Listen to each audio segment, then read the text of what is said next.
Hello, so this is The Artist Way, week 5. I can't believe we've made it this far, but we're going strong.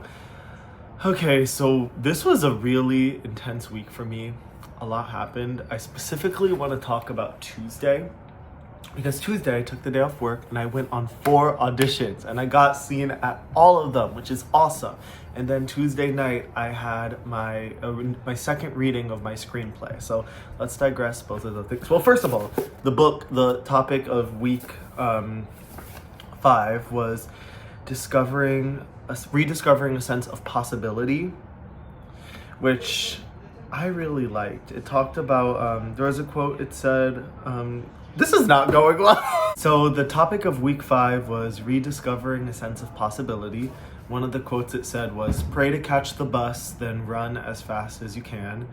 And it just talked about trusting the universe and knowing that the universe has like an abundance of creativity and like things that you want out of your life. The universe can grant that to you, and just to allow yourself to dream big, which is something that I really like. Just the idea of just trusting that everything has the ability to work out how I dream of. Also, this curl is crazy. One curl just like falling down. Okay. So that's what I was talking about. But let's talk about Tuesday. So my auditions went well. I had 2 Broadway auditions, which was for Cabaret and The Outsiders, which like, I feel like they were really nice in the room and I felt good about my auditions. Then I auditioned for an equity theater that was doing She Loves Me, which is a show that I really love. And that audition I thought I did decent at. It wasn't like my best, wasn't my worst, just fine. But then there was another audition for like a smaller like non-equity theater that went terribly. So I did a monologue from a show called Seagull in the Hamptons, and it's basically about this 19-year-old kid kind of making fun of the theater scene. He's like, my mother hates me, her whole life is the theater and she knows I hate the theater. You know, it's like satire. But when I finished that monologue, they looked so offended.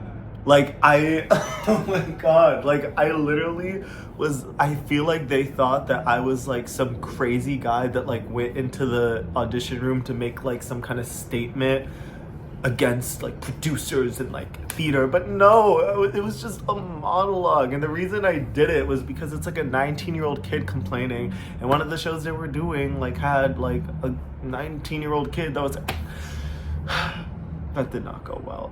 But overall, like, it was a great day. I was so happy to have gotten seen. And in terms of like synchronicity, which this book talks about a lot, I met so many people. I met an awesome woman who was the dance captain of a national tour my friend was on, and she recommended some dance classes to me, and like we just like, she was lovely and we got along so well. And then I met this other girl who went to University of Michigan, who was so sweet, and we had like run into each other a bunch of times, but we ended up sitting next to each other and talking for like an hour and a half, and she was so cool and also enjoys writing as well. So I think like, auditions aside, like what really made that day worth it was like the people I met, because that's what this is all about. So then I come home. I had been up since like 5 in the morning, like wake up, go to auditions, and just spend the day like trying to get seen, which I got seen everywhere, so that was good. But and I come home, I take like a nap for a bit, and then I start cleaning the house and getting ready to have my cast of 8 over to read my screenplay. And the reading went so well. It went so well. The first reading, it was with like a lot of my close friends and like who just like love me regardless. But like there were problems I felt like with the script. Like it needed to be a little less complicated and it just needed to be tweaked up. But this was it felt so clean and so good, and everyone really like put their 100% into the characters, which I loved. And it was also with people that I don't know as well, so I was able to get like that kind of reaction, like that blind reaction. Anyway, so that was good, especially since the screenplay, like I wrote it for wrote the main character for myself. Like, he is me. And like, I mean, I know like my friends would be like, haha, like that's so you, but I was curious how other people would respond, and it went over really well. And so in terms of The Artist's Way, sense of possibility. A few months ago, like last year, or towards the end of 2024, I think, I saw a play at the Public Theater, Counting and Cracking, and I was like, oh my god, I would love to perform at the Public Theater. And I was imagining like a universe, like what if I wrote Imposter Syndrome as a play and I gotta like be in the play. So now, because I was inspired to write a play version of my work, which I've been working on, and it weirdly translates so well. So now I've just been dreaming of like, I have this fantasy of what if I get to perform as Themi, which is the character I wrote for myself, in Imposter Syndrome at a place like the Public Theater. And then maybe it gets picked up as a screenplay through there. Just like thinking about that, like, it makes me just so blushy and happy and excited, because I don't know, I found myself this week, especially like at work in my classroom when none of the kids are there, I would like pace around thinking about my dreams. I've been allowing myself to dream and just thinking about all of these wonderful things I would love to happen in my life. And I remember at one point I literally fell to my knees and was like, please God, please let these things happen. Like, just this sense of like, oh, like I just want it so bad. And I feel like I've been so scared to like want things, because I've been so, the things I would want have felt so out of my reach. But this book says that no dream is too big, and the universe has an abundance of supplies to make what you want happen. And I just think like, why not run up Cringe Mountain and like try? So now I'm writing a play version of my material, and we'll see, maybe, no, not maybe, we're gonna get it up on its feet one way or another in the next year, within the next year, from this April to next April. Okay, so it had me do something called a virtue trap quiz, which I wrote all my answers down in this, but I think for the sake of this video, I just want to like just say it off like the cusp of my head. Okay, here we go. The biggest lack in my life is romantic love. The greatest joy in my life are my platonic friendships. My largest time commitment is teaching. As I play more, I work joyfully. I feel guilty that I am not doing enough. Or sometimes I feel guilty that I'm a bad teacher because oh my God, that is a beautiful pigeon. Oh my God, it's like a blue pigeon. Okay, I keep getting distracted. I feel guilty that I'm not doing enough, and that I'm not good enough, and that like I'm not a good enough teacher to be teaching or whatever.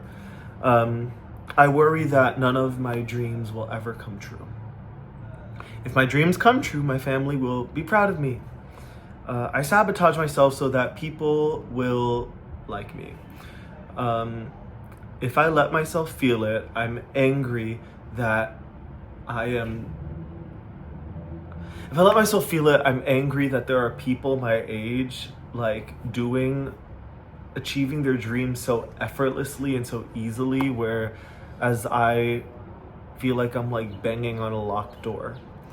And then one reason I get sad sometimes is like the thought of never finding love. Okay, so it had me write 5 grievances I can't believe in a supportive God, and then it said, don't worry, God could take it. So this was kind of difficult because I don't like to criticize like God or the universe, but here's what I wrote.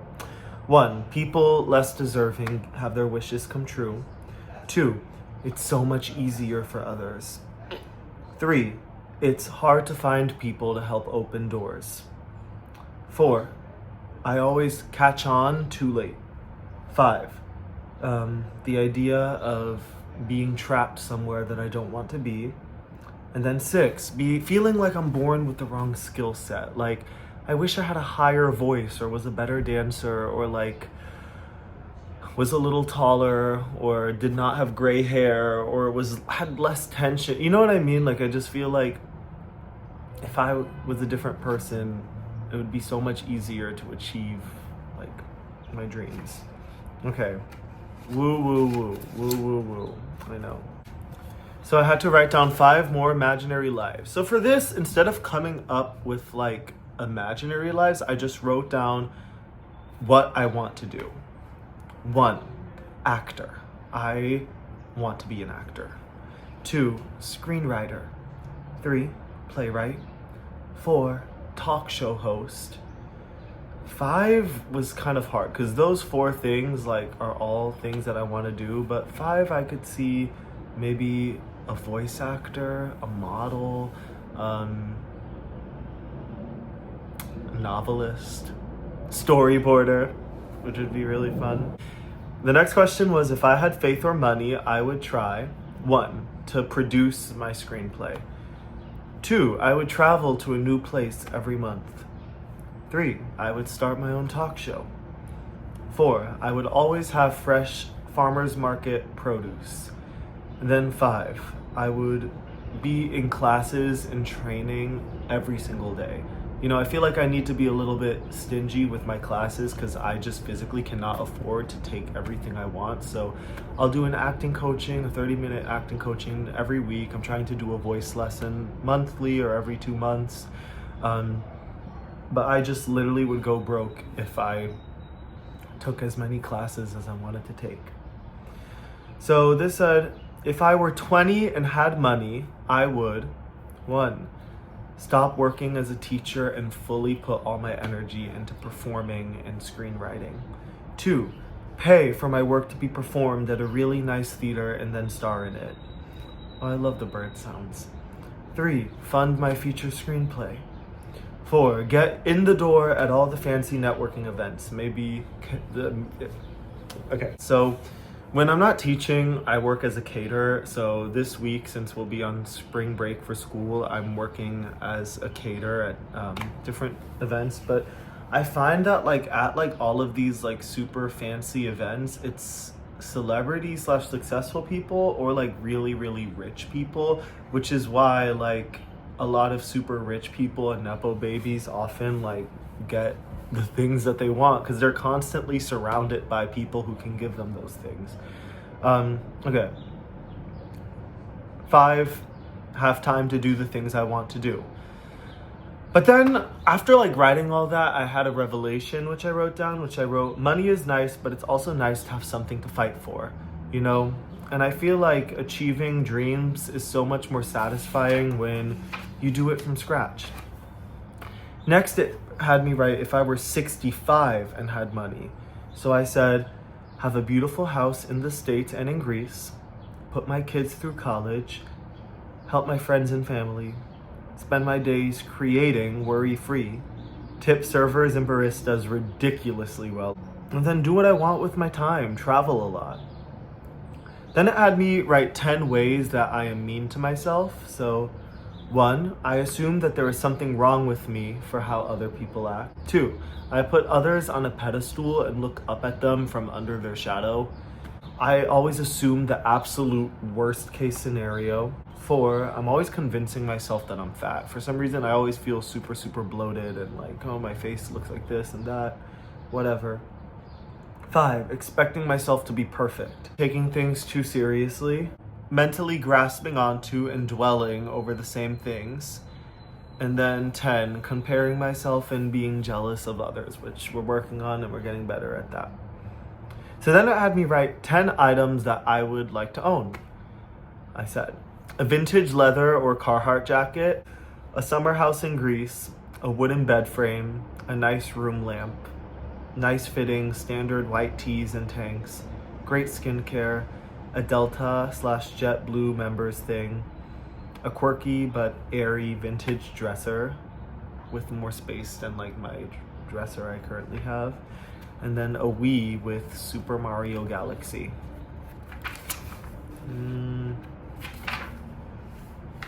It had me draw my favorite creative blocks. So I'll show you my sketches and then I'll explain them. So sketch. So first one, I said scrolling through the death of Doom, and I wrote, she unfollowed me. Congratulations. He's doing what? Did my crush reply? Who viewed my story? Overeating. I wrote, I am bored, so I will eat cheese and crackers and some leftover chocolate and some fruit and a couple spoons of ice cream before dinner. We're gonna work on that one. And then 3, calling for absolutely no reason other than to just get instant gratification. Sometimes I just will call just to call. Like I have no reason to call other than like I just need something to do rather than sitting in stillness. So then it had me write my payoff for staying blocked. So I wrote this. My payoff for staying blocked is getting to take the easy way out. I can just stay comfortable. It is tolling energy to create sometimes, and by staying blocked, I can wallow in tasks and emotions that stay easy.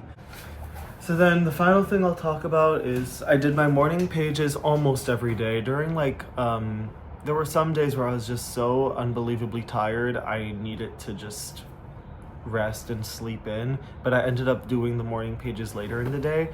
And then for my artist date, I went to the Museum of Natural History, which it wasn't my favorite artist date because the marine life exhibit was closed and that's what I really wanted to see.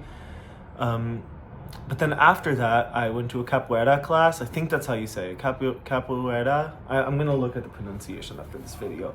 But it was at the climbing gym and I'd never taken a class like that before, and it was awesome and it took me totally out of my comfort zone. And it was nice to just be a true beginner at something with zero expectation to be good, just to be a beginner and try. So anyway, it's kind of a rainy Saturday, and week 6 is going to be recovering a sense of abundance.